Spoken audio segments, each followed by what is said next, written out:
First guest is Magician Nathan Burton, who performs his comedy magic at 6 p.m. Fridays and then 2 p.m. Saturdays to Thursdays in the V Theater at the Desert Passage Mall at the Planet Hollywood Resort. And Nathan, welcome to Lunchtime Thank you with very Ira. much. Thanks for having me on again. Thank you. So did you make the old Aladdin disappear and the new Planet Hollywood come I don't know if it disappeared or just kind of magically changed into Planet Hollywood. Have you been over there yet? I am planning to go. I have not yet been over there. It's very, very cool and hip place now. Well, you have certainly exploded in the last since you've been on the show, and that was about half a year ago, or Almost a year. I think Is it almost a June. year? Yeah, so we're it's been a year. You're right. and, It is. It's more than a year. You know, it's been an incredible year. I did. I went on your show, and then I think the next day I went to L.A. and I went on America's Got Talent, the #1 show of last summer on NBC, where all the variety acts competed. I did like 7 performances on there, and it was just a huge response because I opened my own show at Planet Hollywood at the V Theater, and people still to this day buy tickets because they say, hey, we saw you on America's Got Talent. We want to come see you live. And we've done, I did Surreal Life since then. I just taped Miami Ink. Actually, with the Chippendales, one of the Chippendales got a tattoo. We were both, I didn't get a tattoo, but one of my showgirls did. Why didn't you get a tattoo? I was like, maybe let the showgirls get the tattoo. All right. I'm not quite a tattoo guy, but Now, you mentioned the power of television, and of course, 3 people saw you on Lunchtime with Ira, and they all said, we're not going to go see Nathan. So they said we're going to go see David Copperfield. yeah, there you go. You started out originally, though, as you're doing magic in kindergarten in, of all places, Palm Springs, California. Yeah, my dad's a minister. I got a magic trick when I was a kid, and I did my first show in kindergarten class, and I started doing birthday parties, and I mean, it was terrible. I was really, really, really bad, but just kind of, wanted to someday perform in Las Vegas and have my own show, and I'm kind of living the dream now. So you have come a long way, even just in the year, or roughly a year since you've been on the show. Yeah, it's been incredible. I'm very lucky. Tell us a little bit about some of the international. You won 4 international awards? Yeah, when I was a teenager, they have these big magic competitions, and you go out and you compete. And I did great. I won several awards, and just kept on moving and going bigger, and going one step at a time.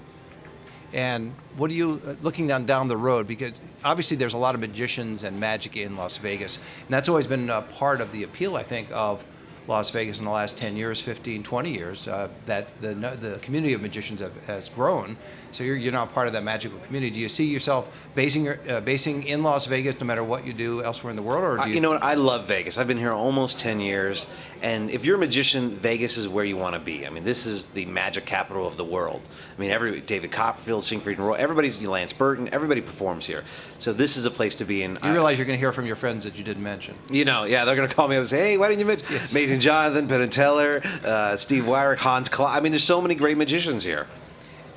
So do you guys all hang out together? Is there like a central magic house that you all go to at the end of the show? No, I mean, everybody's so busy, like, because everybody's doing, you do your shows every week, and then you're rehearsing and working on new stuff, and it seems like everybody has television stuff going on. So when we do get together, it's a great time. Everybody catches up and says what they're working on, but you don't get a lot of free time, when you work all the time. And you are working all the time. You have the afternoon show, you have the evening show. Right now, because attendance has been so good, we're 7 days a week right now. So, like every day at 2 o'clock, except for Fridays at 6. We got America's Got Talent Season 2 coming out May 29th, which I'll be back on the show. Not as a contestant. I don't have to compete this year. But you'll perform. I'll be performing and helping out. And they actually came to the V Theater and shot my show, and they're going to show highlights of that as the boy that's done good since America's Got Talent, which I'm proud to be a part of. How did you decide to go on that show? It was funny is I saw an audition saying, this Simon Cowell is doing this American Idol for variety acts. And I said, well, sounds like something I want to try out for. They didn't have any auditions in Vegas, so I had to go to L.A. and audition. And they actually stopped me. You could only do 3 minutes. And about a minute and a half, they stopped me. And I was like, oh, they didn't really like me. They said, and I heard after the fact, they said, no, we already knew we liked you. We just had they had thousands and thousands of people waiting to come in. They said, we knew we liked you. We just needed more people to come in because they had to get through all these people all day long. So, now, do you talk faster than your act?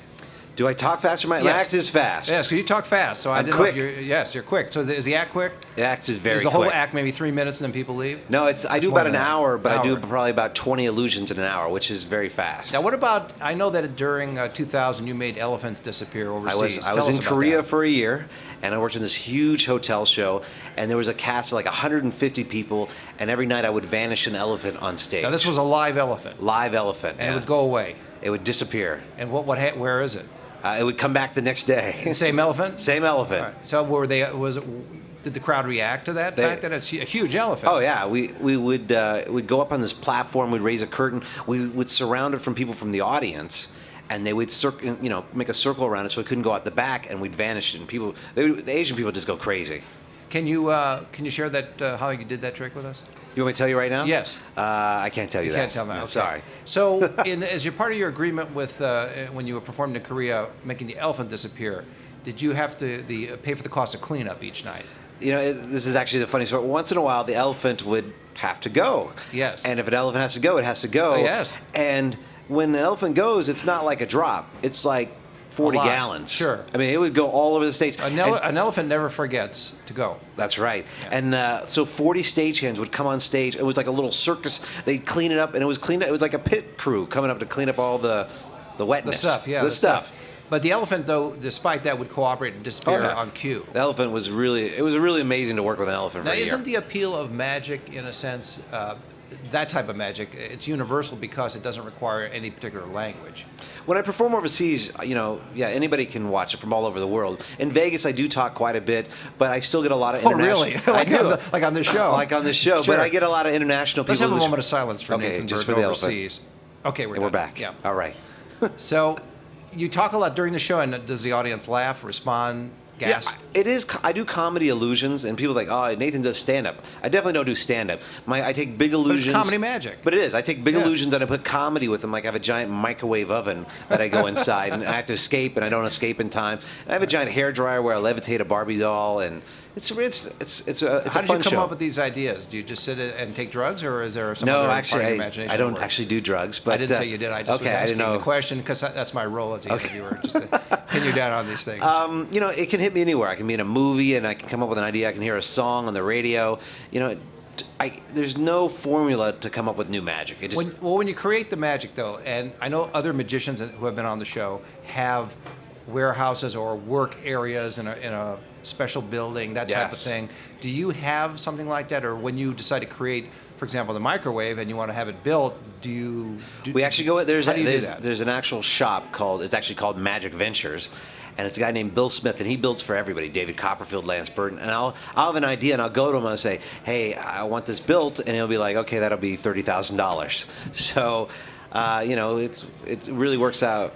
So is he based here in Las Yes, Vegas? he has a huge facility where they weld and they build, and a special team of experts that work on everything. Why do I have the feeling that Lunchtime with Ira will take a visit or make a visit out to? It would actually be a great guest to have on. Someone Sure. actually builds the magic props. Yes, because we all think that comes directly from the magician, but you are responsible, as other magicians are, for coming up with the idea and then having someone else execute it by building Yes, the I mean, prop. I used to build everything myself, but I just don't have time anymore. So I still get in the shop and I'll help out, but they do all the big stuff, and I come up with the idea, and we'll change. I mean, we'll build 3 versions of something before it actually goes in the show. And because I assume he's sensitive to magicians and knows how illusions work even on a large scale. Yeah, I mean, he's the expert. I mean, he knows. And he's not going to reveal either. No, that's his business. Sure. He would lose all his work. Sure. You're using common sense with that answer. You're right. So let's go back to this trick creation. I know, for Yes. example, Mac King will come out with a book or a box of magic, and Yes. Lance Burton has magic, and others have magic. Are you thinking of Nathan Burton? Actually, Magic. I haven't come up with a magic set. I actually came up with a DVD that I sell at my show that teaches you how to do 6 magic tricks from stuff from around the house. So you don't have to buy the special magic boxes. You can pick up a paper clip, some rope, a dollar bill, and it actually teaches the kids. Because kids come to the What show. about like a ketchup bottle, something Ketchup like bottle, we can do something with that later. I saw some Okay. over on the table over there because it's lunchtime. I'd love you. Yeah, if you could do something with that later, that'd be great. Sure. All right. So you have this DVD which you didn't bring a copy of to me. I didn't. to enjoy it. Privacy in my office. I actually brought another copy of it, a promotional DVD that shows highlights of all the stuff. Right. But I'll bring you one next time. I All right, didn't know that you want sounds to learn good. some magic. Well, yes. Every time I have a magician on, we always do some magic. All right. so Well, I'll do some magic, but next time I'll give you the DVD and you can All learn right. magic. And I can buy it. and then you won't need me as a guest because you'll do your own magic show, and Exactly. I'll be out of work. Yeah, Lunchtime with Ira and magic. At It's a whole other 1:30. concept. 1:30 lunch, or lunch at noon, Yes, magic 1 at o'clock. 1:30, and then whatever singing at 2:30. So when you put your act together and decide how you're going to do it, and I like the idea of the microwave. That's an intriguing concept. It's a really funny piece. You have to see it. How do you match the physical nature of the illusions with the well, with in essence the script. So what you're going to say. How do you, in other words, do you come up with the concept first and then write to it, or do you write a script and then do it? Can vary. Like if I hear a song, I'll put an allusion to a song, or if I see a movie, I'll come up with an idea. It just depends on. There's no structure. I mean, you basically have a blank sheet of paper, and you design it, you choreograph it, you put costumes to it, you put music to it, and then it ends up on stage, and you just never know if it's going to be great, if it's not going to be so good. You just never know how you're going to get there. And I enjoy the creative process, especially like season 2 of America's Got Talent. They'll come to me and they'll be like, "Hey, we want to do this. We want you to vanish 50 contestants," and I'll be like, "You have 2 days to figure it out." And we'll you do, right? And we do. We just figure it out. Sure. And I love the creative process of television, of the live show, and everything. Now, you mentioned your father was a minister, and you grew up in Palm Springs. Yes. And is he surprised that you have become a professional magician, or did he want you to do something else? No, both my parents, my mom and dad, were very supportive, and they would actually drive me to do my shows. So when I was a kid, I couldn't drive. I would do a birthday party show, and every hour. Why couldn't you make the car drive by itself and that take you to the location? I wasn't that good of a magician at that time. At that time, now okay. I maybe could do it. Right. But at that point, every hour they would help me, I would have to do an hour of yard work for them. Nice trade. So Right. our yard looked pretty good. I got to be honest, you know. Did you think ever just taking your bicycle and riding over to the? Well, I had all the props. I mean, you got all the that's stuff, right. and I got my boom box, and I Right. got the magic curtains, and the if you bunny had- rabbits, and the doves, and ducks. That's a lot of stuff. It's a lot of stuff. And if you had a prop bike, then you'd have to put the prop bike on the And regular like- bike to get it over there. Exactly. It's A little whole trailer issue. to Yeah. pull the stuff. So, what was your very first trick? First trick I when ever you were a got. teenager? Now, my mom and dad fight over who actually gave it to me. My dad says he did. My mom says it was actually my mom. Sorry, Dad.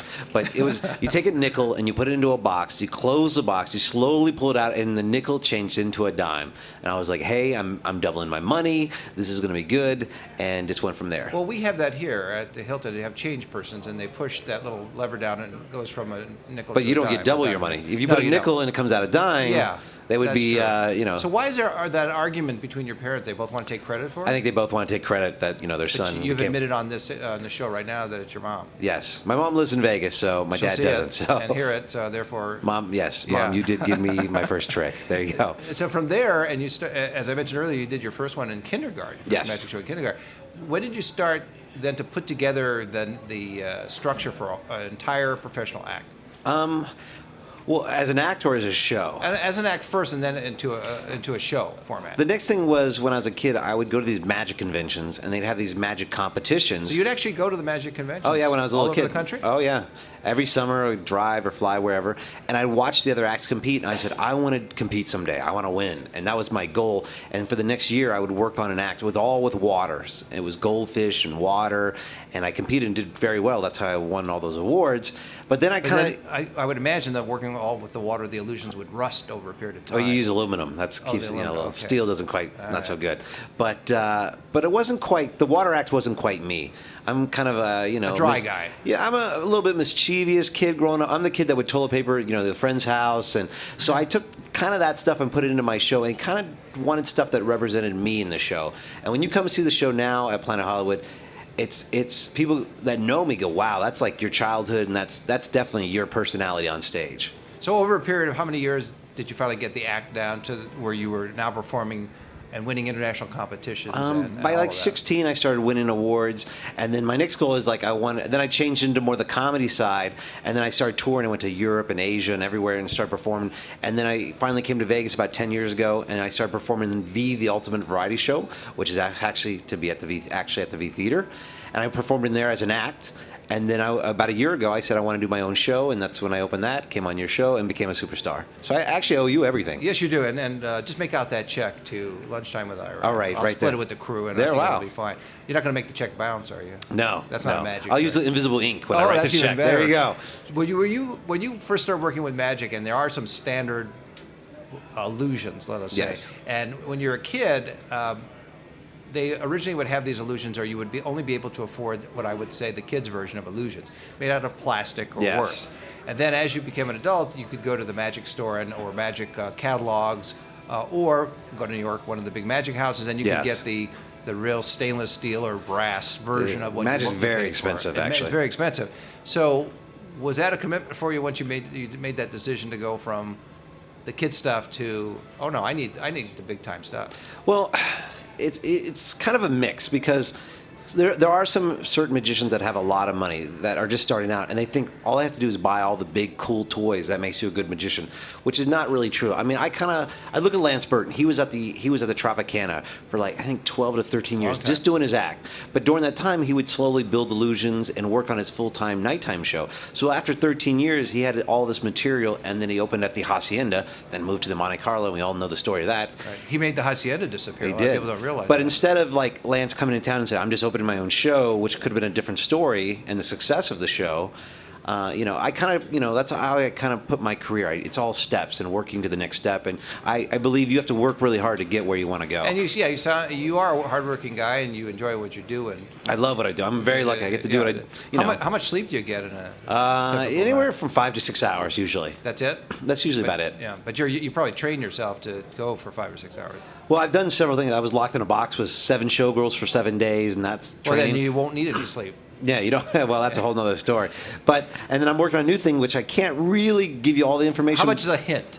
Just a little. It involves bit of a hint. ice. Ice. It involves the opening or the relaunch of Miracle Mile shops at Planet Hollywood. Okay, so it revolves ice. Ice. Okay, And you're gonna make an showgirls. ice. Showgirls, ice, and the launch of a brand new $1 Okay, million I've got it. mall. 2 showgirls are holding a cube of ice, and then you make everything disappear. It's bigger than that, All but it's right. coming. But It's it's coming. coming out It's soon. coming out. Soon. Very, very soon. All right. Now, I understand that you mentioned earlier that you were going to show us using a common everyday item, an illusion. You know what? And Yeah, what I do you know. call? Do you call them illusions or Well, tricks? What do you call them? This is how I define it. A trick is something that's going to happen right here. Like I'll do a trick for you right now. Yes. But illusion is something big. Like if I brought an elephant in and vanished right here, that's an illusion. It's something big. You vanish a car, you vanish showgirls, vanish you. So that what- would be illusion. No, it couldn't happen. But here's the thing: if you make a nickel disappear, you're saying that's a trick. That's if you really- make an elephant disappear, it's an illusion. Yeah. It's just the size. It's still the same process. Size does matter, I guess. All I don't right, know. I guess not. Chippendales are coming up next. I don't know. We'll discuss that when they come on.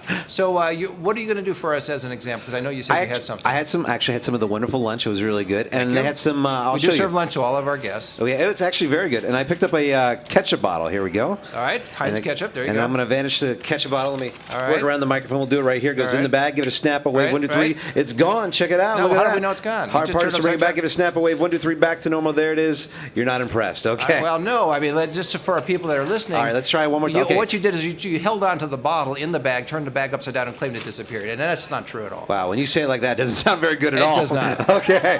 Wow. All right. Let's try it one more All time. right, one Ketchup more bottle time. goes in the bag. Watch Yeah, carefully. here we go. Gone. Whoa, that was incredible. How did you do that? I can't give away the secrets. That was amazing. Thank you. Wow. I mean, it's outstanding. So, do you want to do something bigger, or what? You mentioned something. I can try and do it. I can try and do something big. I Well, mean, like what? How about I make you disappear? You're going to make me disappear. Yes, Me. I'm going to make you disappear. I can't see that happening. All right, I'm going to do it right now. Are you, Well, no, I'm okay. not you're Just gonna relax. Close your eyes. Here we go. Relax and 1, 2, 3. You're gone. It's now Nathan. It's lunchtime with Nathan. We're here at the Tempo Lounge. My guests are the Chippendales, and we're gonna have a great time. And this is gonna be fun to take over the show. I don't think so. Oh snap! I don't know where I went, but I was somewhere. Hey. I felt Man, like I was in a David Copperfield illusion, or Wow. somebody else, like one of your guys. Well, how did it feel? Did it feel weird? It was weird. Wow. Yes, Okay. I was Well, it's gone. Vegas, you know. Yeah, it's Vegas. What happens in lunchtime stays at lunchtime. So, are you envisioning 5-10 years from now that you want to tour the world? You've obviously performed internationally before. Copperfield still to this day still tours everywhere. I think I want to stay in Vegas, and I want to move to a new theater, and then to the next. It's like most. I want to have the Lance Burton deal. Where I have my own theater, and it's called the Nathan Burton Lance Burton Theater. That's the goal. I talked to Lance, and he is willing to lease his theater to you. Well, you wouldn't have to really change That's it. it, You just got to the put first the name. Nathan right over the Lance. Right, that's why he wants to do it. But he's doing great, so I don't think that's really going to happen. No, he won't. But thanks so much for being on the show. Hey, It's I a appreciate pleasure. it. Thanks for letting me make you disappear and almost taking over the show. Oh, I know. That was frightening. Not so much to the crew, just to me. They were actually cheering you on. They were like, go, go. Yeah, they wanted you to do it. Thanks, Nathan. All right, thanks a lot. That was Nathan Burton, ladies and gentlemen. Do you have a website? I do, nathanburton.com. NathanBurton.com. Go figure. Performs comedy.